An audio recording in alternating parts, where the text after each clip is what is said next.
Do you think you can knock out David Benavidez? Oh, for sure. He got hurt with a jab and dropped with a jab. I want him to go up. Whoever the he got, Benavidez. You know, Benavidez did me dirty. Go him up, Nello, my man.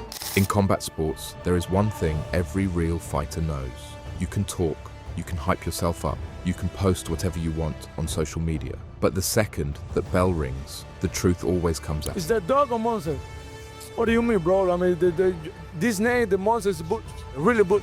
And David Benavidez, he has made a career out of exposing people. Not just beating them, exposing them. Because there's a difference between a fighter who wins and a fighter who makes the other guy wish he never showed up. Today, we're going over the fighters who thought they had David Benavidez figured out.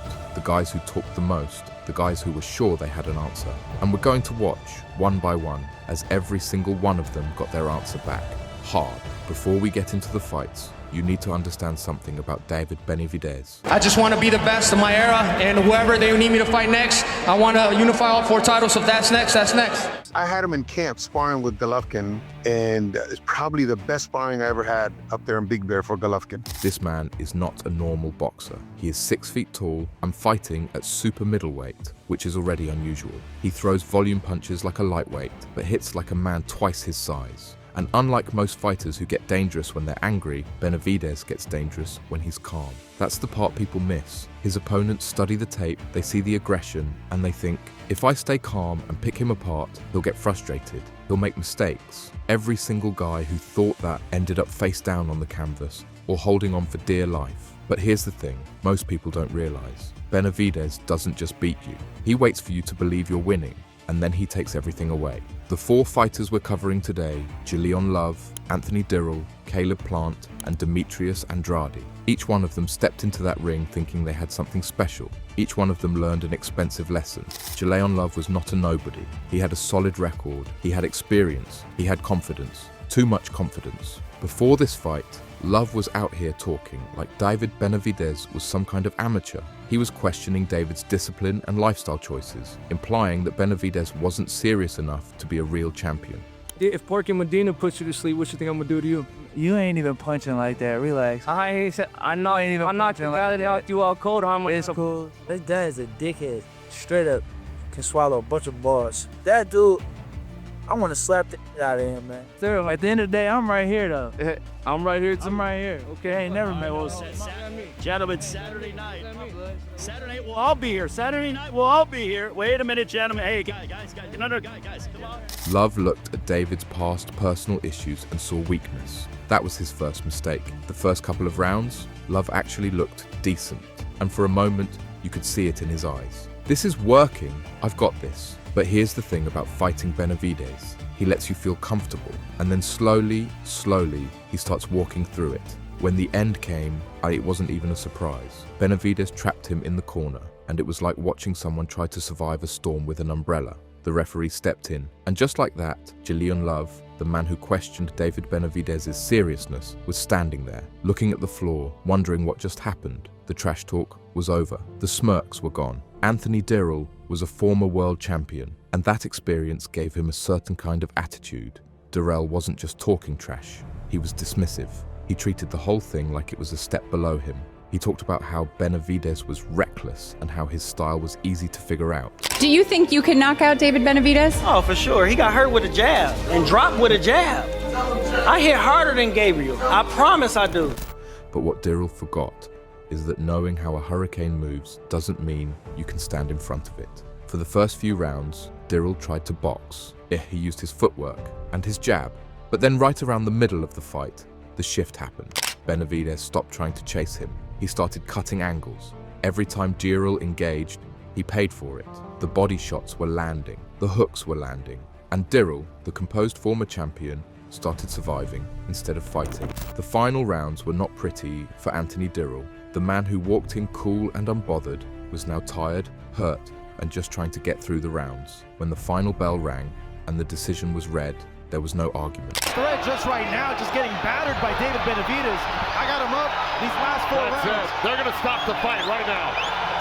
That will do it. He understood now. You don't just know how to beat Benavidez. You have to actually be able to do it. Now we're getting into the real personal ones. Caleb Plant, he wasn't just confident, He was condescending. He talked about his boxing IQ, as if Benavidez was just some wild brawler who threw punches and hoped for the best. He called himself the smarter fighter. Describe David Benavidez in 3 words, not my level. You know, the bad blood between me and David, I guess it just started out as, you know, agreeing to disagree on who's better. He thinks he's the best, I think I'm the best. My message is just be ready March 25th, because I'm coming. I'm going to get my hand raised in fashion. But when someone is unloading on your ribs in round 8, IQ doesn't matter, survival does. Caleb Plant started well, his movement was clean. But watch, and this is the key moment. Around round 5 or 6, Benavidez stopped chasing him. He started herding him. Every time Plant tried to circle out, Benavidez was already there. When Plant found himself on the ropes with Benavidez in front of him, the smart game plan went right out the window. The finish was violent and satisfying for every person who watched Plant spend months talking. Plant tried everything to box his way out, but Benavidez was done letting him. When it was over, Plant was silent. No smirks, no condescending looks. Just a man staring at the canvas, coming to terms with the fact that there are levels to this. And that night, Caleb Plant met a level he wasn't ready for. But if Caleb Plant was a lesson in technique, Demetrius "Boo Boo" Andrade was supposed to be a masterclass in untouchability. He does things that just don't make sense. Andrade wasn't just another contender. He was a 2-division undefeated world champion with an Olympic pedigree. Became 2-divisional world champion.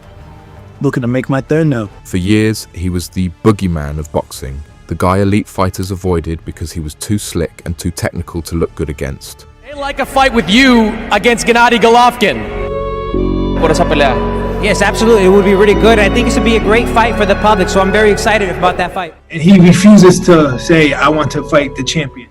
David Benavidez versus Demetrius Andrade is a great and a big fight. He stepped into the ring, believing his boxing IQ would make Benavidez look like a basic brawler. He didn't just think he would win, he thought he would embarrass David. Andrade started fast, using his movement and landing clean shots that had the crowd wondering if the upset was brewing. But in round 4, the atmosphere shifted instantly. Benavidez caught him with a devastating right hand that sent Andrade to the canvas. While he got up, the look in his eyes had changed. The boogeyman had just realized he was in the ring with a real monster. The ensuing rounds were a systematic breakdown. Andrade, once smooth and elusive, was now desperate and exhausted, clinching for survival as Benavidez unloaded heavy combinations. The humbling was so complete that Andrade's own corner had to step in and save him, stopping the fight after the 6th round. When it ended, it wasn't a scorecard or a lucky punch. It was a man on his stool, his spirit broken, realizing that no amount of pure boxing could stop the inevitable. For the first time in his professional life, the boogeyman found something he was actually afraid of. 4 fighters. 4 men who walked into that ring absolutely certain they had the answer. Jaleon Love thought it was about discipline. Put you to sleep, what you think I'm gonna do to you? You ain't even punching like that, relax. I'm not the guy that knocked you out cold. It's cool. Anthony Dirrell thought it was about experience. My hand raised at the end, period. Do you think you can knock out David Benavidez? Oh, for sure. He got hurt with a jab and dropped with a jab. Caleb Plant thought it was about IQ. I saw your hand extend to his cheek. Is that mental warfare, or is this thing as real as it looks when we're talking about the dislike? You know, you've been talking a lot, talking about how much you're gonna whoop my ass and this and that, so we're gonna see tomorrow. We're gonna see tomorrow. You know what's up. You see it, boy. And Demetrius Andrade thought it was about skill. They all had a plan until they felt the weight of the Mexican monster. Because in this sport, you can say whatever you want behind a microphone. But when that bell rings, the only thing that matters is what you're made of. And what David Benavidez is made of? Those 4 men know better than anyone. There are levels to this game. And for every person who forgot that, Benavidez was kind enough to remind them.